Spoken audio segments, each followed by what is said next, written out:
12 साल में पहली बार किसी प्रोटेस्ट के आगे झुकी बीजेपी सरकार।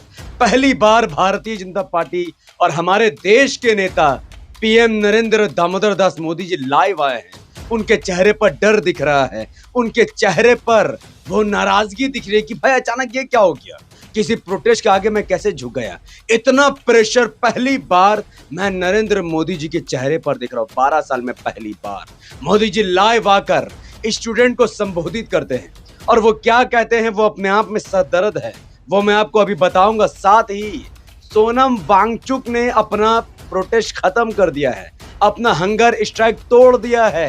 अब इसके कई मायने निकल सकते हैं, लेकिन जो घुटनों के बल भारतीय जनता पार्टी की सरकार गिरी है उसका पूरा क्रेडिट मैं भारत के मुसलमानों को दूंगा, जब उन्होंने इस प्रोटेस्ट में उस तरीके से हिस्सा नहीं लिया जिस तरीके से मोदी जी इंतजार कर रहे थे, अमित शाह इंतजार कर रहे थे। उस तरीके से हिस्सा न लेने की वजह से भारतीय जनता पार्टी की सरकार प्रेशर में आ गई और मोदी जी आधी रात 1 बजे लाइव आकर देश को संबोधित कर रहे हैं। वीडियो को पूरा देखिए। उससे पहले अस्सलाम वालेकुम रहमतुल्लाहि व बरकात। अल्लाह के नाम से शुरू जो बड़ा मेहरबान और निहायत रहम करने वाला है। मैं हूं मोहम्मद नफीस अंसारी और आप देख रहे हैं द पॉलिटिकल। नरेंद्र दामोदर दास मोदी जी ने 2 मिनट 55 सेकंड का एक वीडियो जारी किया है। 3 मिनट तक इस वीडियो को सुनना यानी जान जोखिम में डालने के बराबर है, तो मैंने इस वीडियो को कट छट करके 1 मिनट का बना दिया है। अब आप सब 1 मिनट के वीडियो को देखिए। सर दर्द तो फिर भी होगा, लेकिन मोदी जी नेता सुनना तो पड़ेगा। फ्रेंड्स, मैं जानता हूं कि पेपर लीक ये कोई मामूली विषय नहीं है। लाखों विद्यार्थी और उनके अभिभावकों के लिए बहुत ही पीड़ादायक है और इसलिए पेपर लीक घटना से अब तक पिछले 2.5 महीनों में अनेक विध कदम उठाए गए, गुनहगारों को पकड़ा गया है, वे जेल में पड़े हैं। हमारा सबसे महत्वपूर्ण जिम्मा था कि विद्यार्थियों का 1 वर्ष बर्बाद न हो। तत्काल परीक्षाएं लेना बहुत जरूरी था। सरकार ने अभी पूरी शक्ति का उपयोग करके कम से कम समय में 22 लाख जितने विद्यार्थियों के एग्जाम हो जाए इसका प्रबंध किया और अभी 5-6 दिन पहले 19 तारीख को रिजल्ट भी आ गया और देश भर में उत्तीर्ण हो गए विद्यार्थियों की खुशियों की खबरें भी आ रही है। लेकिन हम वहां पर संतोष मानने वाले लोगों में से नहीं है और इसलिए मैंने आज फास्ट ट्रैक कोर्ट के लिए विभागों को निर्देश दिए थे। आज विभागों ने लगातार मेहनत करके देर रात मुझे मुसद्दा भी दे दिया। फास्ट ट्रैक कोर्ट और कठोर सजा के प्रावधान के साथ का ये मुसद्दा कल कैबिनेट में चर्चा होगी। कैबिनेट के साथियों के सुझाव के बाद उसका अंतिम रूप दिया जाएगा और सोमवार से संसद का दूसरा सप्ताह शुरू हो रहा है, तब जल्द से जल्द उस बिल को सदन में पारित कराने का प्रयास किया जाएगा। फ्रेंड्स, इस वीडियो से ये तो श्योर है कि मोदी जी स्टूडेंट को भी अंधभक्त समझते हैं, जैसे उनके अंधभक्त आगे पीछे घूरते हैं। इस 1 मिनट 9 सेकंड के वीडियो जो हकीकत में 3 मिनट की थी, जो आपको इजीली समझ में, आपका सर दर्द ना हो बोलकर मेरा सर दर्द हो गया भाई मोदी जी का वीडियो और स्पीच सुनकर। आपका क्या हाल होगा सोचिए। आपको तो मैंने इजीली सुना दिया, कट कट करके सुना दिया। सुनिए, मोदी जी कहते हैं कि स्टूडेंट उनके लिए सब कुछ है। तो भाई साहब, जब जंतर मंतर में स्टूडेंट को लाठी मारी जा रही थी, तब आपने ऑर्डर देकर पुलिस को मना क्यों नहीं किया कि क्यों तुम लाठी चला रहे हो, ये मेरे स्टूडेंट्स हैं, देश के स्टूडेंट्स हैं। मोदी जी ने इस 3 मिनट के वीडियो में एक बार भी उन बच्चों का जिक्र नहीं किया जिनकी मौत पेपर लीक होने से हो गई, जिन्होंने सुसाइड कर लिया, जिन 20 से ज्यादा माँ बाप ने अपने औलाद को खो दिया, जिनके कोख उजड़ गए, उनके बारे में कोई जिक्र नहीं किया। और सबसे बड़ी बात, मोदी जी रिजाइन की बात ही नहीं कर रहे हैं। धर्मेंद्र प्रधान के रिजाइन की मोदी जी ने कोई बात नहीं की है। इस पूरे वीडियो में मोदी जी ने सिर्फ एक बात किया है और वो बात यह है कि हम फास्ट ट्रैक कोर्ट के जरिए से सख्त सजा दिलाएंगे उन लोगों को जिन्होंने पेपर लीक करवाई है। तो क्या मोदी जी आप क्या सख्त सजा देंगे? चलिए, रिजाइन नहीं होगा ये मैं भी समझ रहा हूं, सख्त सजा क्या दें? क्या आप उनका हाथ कटवा देंगे? बोलिए। जिन्होंने नीट पेपर लीक किया है, या तो आप उनका हाथ कटवा दीजिए। जिन्होंने पेपर लीक किया है, या तो उनको सूली में टंगवा दीजिए, फिर उनको देशद्रोह का मुकदमा उन पर डालिए, तब मानेंगे आपने सख्त कानून बनाया है। अगर नीट पेपर लीक करने वाले अगर जिंदा रहेंगे, हमारे बीच रहेंगे, तो ये तो स्टूडेंट के साथ न्याय नहीं होगा। अब मैं आपको बताता हूं कि एक्चुअली में मोदी जी जो कभी किसी प्रोटेस्ट के आगे नहीं झुके, आज इस प्रोटेस्ट के आगे क्यों झुक गए भाई? प्रेशर में क्यों दिख रहे हैं? उसका रीजन है ये नजारा। हजारों नहीं बल्कि लाखों की तादाद में लोग जंतर मंतर में हैं, ना सो रहे हैं ना खा रहे हैं, बल्कि एक ही नारा है, रिजाइन दो, रिजाइन दो। मोदी जी को गाली दी जा रही है और कई लोगों को गाली दी जा रही है। इतना नफरत बीजेपी के खिलाफ, तो मोदी जी चैन से कैसे सो सकते हैं? सबसे बड़ा रीजन मैं आपको बताता हूं। मेन खेला कहां है और क्यों धर्मेंद्र प्रधान को लेकर बहुत बड़ा खेल होने वाला, सुनिए। ये जितने स्टूडेंट्स आज प्रोटेस्ट कर रहे हैं, ये असल में भारतीय जनता पार्टी के सपोर्टर्स ही हैं जो बीजेपी से नाराज है। अभी मैं आपको बताता हूं रियलिटी।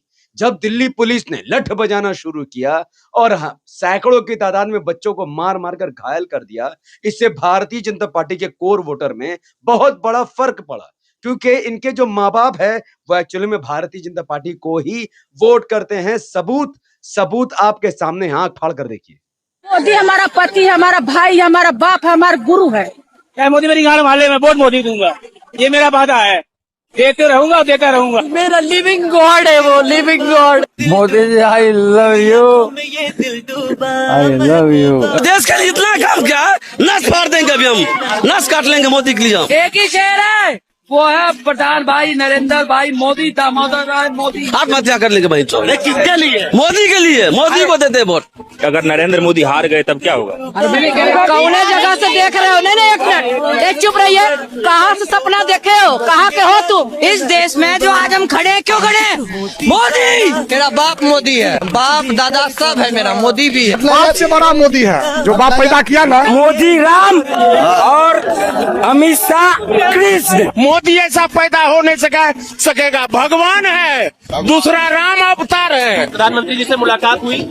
हाँ मिली, दर्शन हुआ, उनका दर्शन हुआ। 2000 घाटों हम तो पी लेंगे, मोदी चाहिए। अब आप में से कुछ लोग कहेंगे कि नहीं भैया ये अलग लोग हैं, वो अलग लोग हैं। एक और सबूत आपको देखता हूं, सुनिए। अब मुंह छुपा के बोलना पड़ रहा है, घर से भाग के आए हैं। मेरे खुद के पिताजी, मेरा गांव समाज सब बीजेपी के नेता है। मेरे खुद के पिताजी नेता है। बीजेपी में आपके पिताजी नेता है? हाँ है, छोटे से लेके बड़े तक हमारे घर में जितने सदस्य हैं सब बीजेपी के नेता है, पर हमें घर में भी लड़ना पड़ रहा है। अब इससे भी अगर आप संतुष्ट नहीं है, इससे भी अगर आपको लगता है कि नहीं भैया एक आध है, एक और मैं आपको दिखाता हूं वीडियो कि बच्चे प्रोटेस्ट कर रहे हैं और उनके माँ बाप बीजेपी का समर्थन करते हैं। वीडियो को सुनिए। बताओ सर, मेरे घर वाले इतना ज्यादा बीजेपी के चमचे बने हुए हैं, ये लोग कल मुझे फोन करके बोलते हैं कि तुम ना मुसलमानों का साथ दे रही है, पर हिंदू मुसलमान कहाँ से आगे बताइए। उन लोगों ने मुझे बोल रहे हैं कि तुम उनका साथ दे रहे हो, मुझसे रिश्ता खत्म करना चाहते हो। मेरे घर वालों ने पूरी तरीके से बीजेपी के चमचे हैं। और सबसे बड़ा सबूत मैं आपको देखता हूँ, वायरल वीडियो जिसमें एक लड़का एक मुसलमान से मिलता है और कहता है मेरे पापा ने इससे मिलने से मना किया था। वीडियो को सुनिए। जैसा कि आप देख सकते हैं, हेलो मेरे पापा ने मिलने से मना किया था आपसे। हेलो पापा। इससे साबित क्या होता है जानते हैं? इसका पापा ने इसलिए मुसलमान से मिलने के लिए मना किया था क्योंकि इसका पापा प्योर अंधभक्त है, भारतीय जनता पार्टी का वोटर्स, और प्योर मोदी जी का अंधभक्त है। अब समझ में आया आपको? यहां तक कि इस पूरे प्रोटेस्ट को पाकिस्तान से जोड़ा गया, लेकिन ये पता है ये पाकिस्तान का लिंक काम नहीं आया क्योंकि इस प्रोटेस्ट में उस संख्या में मुसलमान थे ही नहीं जिस संख्या में अमित शाह और मोदी जी को उम्मीद थी कि मुसलमान फिर से जज्बात होगा, घर से बाहर निकलेगा और इस प्रोटेस्ट को खराब करेगा। लेकिन मुसलमानों ने इस प्रोटेस्ट में हिस्सा उस तरीके से नहीं लिया जिस तरीके से लेनी चाहिए थी, बल्कि उन्होंने बाहर से समर्थन किया, खाना खिलाकर समर्थन किया, पानी पिलाकर समर्थन किया, हवा लगाकर समर्थन किया, उनकी खिदमत करके समर्थन किया, उन हिंदू बच्चों के घाव पर मलहम लगाकर उनका समर्थन किया, क्योंकि वो जानते थे कि भारतीय जनता पार्टी की सरकार क्या करने वाली है। और आखिरकार जो भारतीय जनता पार्टी को लाए थे, जो मोदी को पीएम बनाए थे, गुजरात मॉडल को देखकर वही मोदी जी के मुंह में कालिक पोंछने लगे और संसद के बाहर भारतीय जनता पार्टी के वोटर्स ही संसद के बाहर धरना देने लगे, प्रोटेस्ट करने लगे, और संसद के अंदर मौजूद तमाम 56 इंच का सीना रखने वाले नेताओं की बोलती बंद हो गई। और आखिरकार भारतीय जनता पार्टी के अंदर प्रेशर उस तरीके से दिखने को लगा और मोदी जी लाइव आकर कहते हैं कि हमें स्टूडेंट्स की परवाह है, हम फास्ट ट्रैक कोर्ट से लोगों को सजा दिलाएंगे। अब छोड़िए इस मुद्दे को, इस मुद्दे को देखिए। सोनम वांगचुक ने अपना भूख हड़ताल क्यों तोड़ा? भारतीय जनता पार्टी के नेता उनसे मिलने क्यों गए? उन सोनम वांगचुक जी ने कहा कि मैं अपना हंगर स्ट्राइक खत्म कर रहा हूं, और इस क्यों कर रहा हूं वो मैं सेपरेट वीडियो में बताऊंगा। यानी कुछ बड़ा होने वाला है। अब मैं भारत के मुसलमानों से कहता हूं, मान लीजिए ये धरना और 1 महीना या 1 हफ्ता चलेगा, धर्मेंद्र प्रधान को मान लीजिए वो रिजाइन कर देते हैं या मोदी जी उसको कुछ दिन के लिए साइलेंट कर देते हैं, तो प्रोटेस्ट तो खत्म हो जाएगा। उसके बाद आपका क्या होगा? अगर आप इस प्रोटेस्ट में रहेंगे, गोली खाएंगे, डंडा खाएंगे, आपके खिलाफ एफआईआर होगा, तो सब कम्युनिटी के लोग अपने अपने घर चले जाएंगे। लेकिन आपको बचाने के लिए कौन आएगा? ना आपका कोई नेता है, ना कोई पार्टी है, ना कोई विधायक, कुछ भी तो नहीं है, तो आपको बचाएगा कौन? इसलिए कहता हूं कि इस प्रोटेस्ट को बाहर से समर्थन करो, ना कि अंदर से, क्योंकि अंदर ही अंदर बहुत बड़ा खेल चल रहा है। क्योंकि ये प्रोटेस्ट सिर्फ धर्मेंद्र प्रधान को लेकर नहीं है, बल्कि लोगों में गुस्सा है पेट्रोल इथेनॉल को लेकर, लोगों में गुस्सा है बेरोजगारी को लेकर, लोगों में गुस्सा है महंगाई को लेकर, लेकिन कोई बोलने को तैयार नहीं। सबके अंदर बुलडोजर का डर था, हिंदू मुस्लिम का झगड़ा का खतरा था, देश का माहौल खराब होने का खतरा था। ये मौका मिला तो सब कूद पड़े, लेकिन अल्हम्दुलिल्लाह इसमें मुसलमान बहुत कम तादाद में उन्होंने हिस्सा लिया। और मैं सलाम करता हूं ऐसे मुसलमानों को जिन्होंने हमारे देश के युवा स्टूडेंट की सहायता की, खाने पीने और उनके जख्मों पर पट्टी लगाकर उनकी खिदमत करके उनकी मदद की। बहुत बहुत शुक्रिया। मिलते हैं अगले वीडियो में, जिससे आपको मैं बताऊंगा कि असल में बीजेपी के अंदर का रियल धुरंधर कौन है और कैसे अब ये मामला अलग मोड़ लेने वाला है और भारतीय जनता पार्टी की सरकार भी गिर सकती है।